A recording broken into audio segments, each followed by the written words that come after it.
Good morning viewers, welcome to my cover channel. आप सब कैसे हो? उम्मीद करती हूँ आप सब बहुत अच्छे होंगे और हमेशा ही ऐसे खुश रहिए। आज मैं बोतल के ढक्कन की मदद से आज आपको कपड़े सुखा के बताने वाली हूँ। तो इस तरह की बोतल के ढक्कन और बॉटल्स हमारे घर में बहुत ज्यादा होती है। इसी की मदद से ना आज हम कपड़े सुखाने वाले हैं। तो ज्यादातर घरों में इन बोतल का यूज नहीं किया जाता है, इसी तरीके से डस्टबिन में फेंक दिया जाता है। मैं हर बोतल का यूज करती हूँ और आपके साथ इन आइडिया को शेयर भी करती हूँ। तो आज भी मैं इन बोतल का यूज करके आपको बताने वाली हूँ। तो यहाँ पर हमने बोतल को ना थोड़ा सा कट करना होगा। कैसे, चलिए ये देख लेते हैं। तो यह सीजर की मदद से मैं थोड़ा सा इसको कट कर रही हूँ। ऊपर वाले हिस्से को अगर आप चाहते हैं ना सिर्फ जहां पर ढक्कन लगाया जाता है उस वाले हिस्से को ही काटिए, यानी कि आप अपनी इच्छा अनुसार इसे छोटा बड़ा काट सकते हैं। अब इसका यूज कैसे करना है चलिए ये देख लेते हैं। तो यहाँ पर जितने कपड़ों में आपने इसे लगाना है, आपके पास फिलहाल में क्लॉथ क्लिप नहीं है तो आप इन बोतल की मदद से भी कपड़ों को अच्छे से टक कर सकते हैं। कैसे, तो देखिए मैंने यहाँ पे काफी सारी बोतल को ना इस तरीके से कट कर लिया है। अब चलते हैं कपड़ों की तरफ। जो भी कपड़ा आपका उड़ रहा है उसमें आपने इस बोतल को कुछ इस तरीके से अटका देना है और पीछे की तरफ से हमने इसका ढक्कन लगाना है। जैसे कि हम नॉर्मल बोतल का ढक्कन लगाते हैं ना, बिल्कुल उसी तरीके से हमने यहाँ पर ढक्कन को लगा देना है।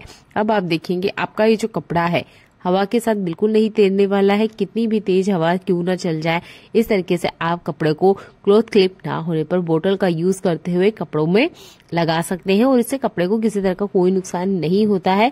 तो इस तरीके से आप इनका यूज कर सकते हैं। जैसे कि मैंने कहा, आप बोतल का यहाँ पर छोटा कट भी लगा सकते हैं। तो आई होप ये ट्रिक आपको पसंद आती है। ट्रिक आपको पसंद आती है तो वीडियो को लाइक, कमेंट और शेयर करना बिल्कुल ना भूलें। चैनल पर पहली बार आए तो चैनल को सब्सक्राइब कर लीजिएगा। देखिए मैंने यहाँ बहुत सारे कपड़ों में इन बोटल्स को लगाया भी है और आप देख सकते हैं कि ये कपड़े बिल्कुल नहीं उड़ते हैं, जितना कि मैं इसे हिला के आपको दिखा भी रही हूँ। तो है ना कमाल का आइडिया। चलिए बढ़ते हैं आज के अगले यूजफुल हैक के लिए। हमारे किचन में ना लौंग होती है, ज्यादातर हम लौंग का ठीक से यूज नहीं करते हैं, पर आज मैं आपको इसका बहुत अच्छे से यूज करके बताने वाली हूँ, वो भी नहाने वाले साबुन के साथ। आप कोई सी भी ब्रांड का नहाने वाला साबुन यूज करते हैं उसको आप ले सकते हैं, बस उसमें से बढ़िया सी खुशबू आनी चाहिए। और जो लौंग है ना, इसको हमने इसमें इस तरीके से कुछ लगा देना है। बहुत आसानी से इसके अंदर चला जाएगा, कुछ ज्यादा आपको ताकत लगाने की जरूरत नहीं है। बस आपने लौंग को ना थोड़ी थोड़ी दूरी पर इस साबुन के ऊपर बहुत अच्छे से लगा लेना है। अब आप देखेंगे इस लौंग में से बहुत अच्छी सी एक स्मेल आती है जो हर तरह के बैक्टीरिया को खत्म करती है। यानी कि हवा में अगर किसी भी तरीके से कोई बैक्टीरिया है, स्पेशल बाथरूम वाले एरिया में, कितना भी हम क्लीनिंग क्यों ना कर ले, वहां पे हमेशा नमी बनी रहती है, जिसकी वजह से वहां के एरिया में बैक्टीरिया होते ही होते हैं। एक साबुन के अंदर लगभग मैंने यहाँ 15 से 18 लौंग लगा के रेडी किए हैं और इस साबुन की खुशबू पूरे घर को महका के रखती है। हम घर को महकाने के लिए या अच्छी खुशबू के लिए महंगे महंगे रूम फ्रेशनर लेकर आते हैं, जबकि बिना खर्चा करे हुए हम घर में ही रखी हुई इन चीजों से अच्छा सा रूम फ्रेशनर बना के रेडी कर सकते हैं। और ये देखने में बहुत ज्यादा अच्छा लगता है और इसका यूज भी बहुत कमाल का है। दूसरा मैं इसका यूज आपको बताऊंगी अलमीरा के अंदर। आजकल की दौड़ भाग वाली जिंदगी में किसी के पास इतना टाइम नहीं है कि हर हफ्ते हफ्ते वो अलमीरा को क्लीन करे। जब भी हमें वक्त मिलता है 15 दिन 20 दिन या मंथ में हम एक बार इसकी क्लीनिंग करते हैं। इसकी वजह से क्या होता है, कपड़ों में फंगस लग जाता है, किसी भी तरीके से इसमें बैड स्मेल आने लग जाती है। तो आप इस साबुन को अलमीरा में जरूर रखें, किसी भी तरह की कोई बैड स्मेल नहीं आएगी, फंगस बिल्कुल नहीं बनने वाला है। ये ट्रिक बहुत ज्यादा काम आएगी, आप इसे एक बार जरूर करके देखिए। इसे आप पलंग में भी रख सकते हैं जहां आपने बहुत ज्यादा सामान स्टोर करके रखा है। दूसरा, आप इसे वॉश बेसिन में जरूर रखें, बहुत गुड स्मेल इसके अंदर से आती रहेगी।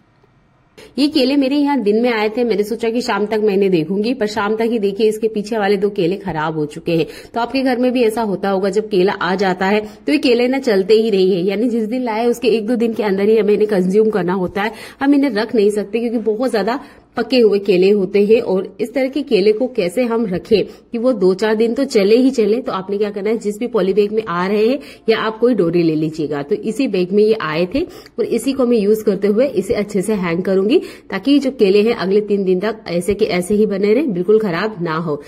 इस पॉली बैग को हमने केले को पहनाना है, पर पहनाने का तरीका थोड़ा सा अलग है। तो 2 केलों को आप पकड़ लीजिए, हल्के से पकड़िएगा क्योंकि केले पके हुए होते हैं तो जल्दी से टूट भी जाया करते हैं। तो जिस तरीके से मैं इन्हें पहना रही हूँ उसी तरीके से हमने इसे पहनाना है। हैंडल वाले हिस्से से 2-2 केले पकड़िए और इसके डंठल की तरफ ऊपर की तरफ ले जाइए। आप देखेंगे ये आराम से हैंग हो गए हैं। अब इस पॉली बैग को आप किसी कील पे हैंग कर दीजिए या किसी भी ऐसी जगह पर जहां पर ये फ्री रहे, यानी कि अच्छे से इस तरीके से मूव हो सके, जैसे कि मैं आपको भी करके दिखा रही हूँ। बिल्कुल इस तरीके से लटकाना है हमने, ताकि हवा आसपास होती रहे और बिल्कुल भी केले खराब नहीं हो। छोटा सा ट्रिक है, अपना के देखिएगा। अगर आपके घर में भी केले आते हैं और बहुत जल्दी खराब हो जाते हैं तो ये 2-3 दिन बराबर चलेंगे। अगला यूजफुल हैक बहुत ही कमाल का है, क्योंकि हर घर की समस्या को खत्म करने वाला है। तो यहाँ लिया है मैंने एक दीपक और छोटा वाला ग्रेटर, आप बड़ा वाला भी ले सकते हैं। इसका एक फायदा है, दीपक को जब आप ग्रेटर पे ग्रेट करेंगे तो ग्रेटर की जो धार है वो बढ़ जाती है। ये एक ट्रिक है। और दूसरा ट्रिक है, हमने यहाँ पर इसे ग्रेट करते हुए एक पाउडर बना लेना है। बहुत ज्यादा नहीं, 1 से 1.5 चम्मच इतना ही हमने पाउडर चाहिए। अगर आप इस तरीके से ग्रेटर पे नहीं यूज करना चाहते तो हैमर से भी आप इसे तोड़ के बारीक चूर्ण या पाउडर बना सकते हैं। अब यहाँ पर हम एक और चीज मिलाने वाले हैं, वो है टेल्कम पाउडर।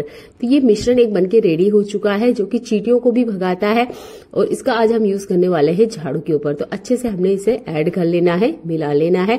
घर का जो हमारा झाड़ू होता है वो काफी ज्यादा गंदा हो जाता है। वो चिपचिपी सरफेस भी क्लीन करता है, मिट्टी वाली सरफेस भी क्लीन करता है, टाइल्स वाली सरफेस भी क्लीन करता है। तो इसके खराब हो जाने पर हम इसे धो नहीं सकते, क्योंकि ये फुल झाड़ू है। प्लास्टिक झाड़ू को कोई प्रॉब्लम नहीं होता है, आप उसे हार्पिक से भी धो सकते हैं, पानी से भी, कोलगेट से भी, जैसे चाहे आप प्लास्टिक वाले झाड़ू को क्लीन कर सकते हैं। पर ये जो इस तरह का फुल झाड़ू होता है ना, इसको क्लीन करने में बहुत ज्यादा दिक्कत होता है।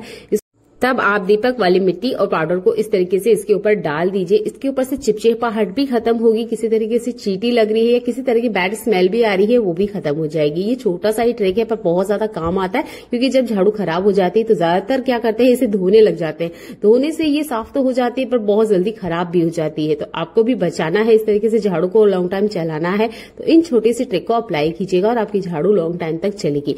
बचा हुआ चूर्ण झाड़ू के बीच में अच्छे से डाल दीजिएगा, ताकि सारी जो बैड स्मेल है वो खत्म हो जाएगी। और इस झाड़ू को 15 से 20 मिनट के लिए धूप में रख दीजिएगा। उसके बाद आप इसे यूज करिए, आपको किसी तरह की कोई बैड स्मेल इसके अंदर से बिल्कुल आते हुए नहीं दिखेगी।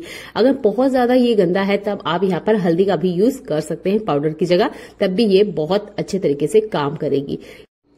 मौसम बदलते ही हमारे हाथ पैरों या जोड़ों में दर्द होना भी स्टार्ट हो जाता है, जिसके लिए बहुत बार डॉक्टर आपको कहते हैं कि बर्फ से आप सिकाई करें जहां पे भी आपको पेन हो रहा है, या अभी हमको हल्की फुल्की मोच है तो उसमें हल्का हल्का पेन आने लग जाता है। तो हम लोग क्या करते हैं, इस बर्फ के क्यूब को लेते हैं और कुछ इस तरीके से मसाज करने लग जाते हैं। पर आपने देखा होगा कि बर्फ हमें बहुत ज्यादा ठंडा लगता है, जितनी देर हम मसाज नहीं करते उससे ज्यादा तो हमें इस बर्फ की वजह से ठंडा लग जाता है। तो हम ऐसा क्या करें कि इस बर्फ का भी यूज करें और हमें ठंडक भी बिल्कुल ना लगे। तो आपके घर में इस तरह के छोटे छोटे ये जो पर्स होते हैं ज्वेलरी के साथ आते हैं, हम इसका यूज नहीं करते, तो प्लास्टिक वाला मत लीजिएगा। इस तरीके से कपड़े वाला आप ले लीजिए पर्स और इसमें डाल लीजिए आइस क्यूब।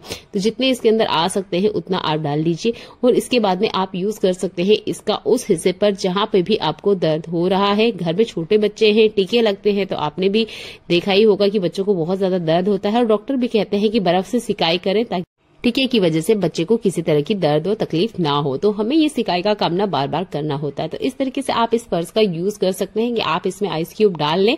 ये जल्दी से मेल्ट नहीं होती क्योंकि डायरेक्ट इसमें हवा नहीं लगती है। इसके बाद में उन हिस्सों पर आप हल्के हल्के हाथों से सिकाई कीजिए जहां पे भी आपको दर्द हो रहा है। इस कूनी वाले हिस्से में लास्ट ईयर मेरा एक्सीडेंट हुआ था, जिसकी वजह से जैसे ही मौसम बदलता है मुझे काफी ज्यादा पेन होने लग जाता है। बार बार बाम लगाने की बजाय मैं इस तरीके से पर्स में बर्फ की क्यूब रखती हूँ और अच्छे से सिकाई कर लेती हूँ।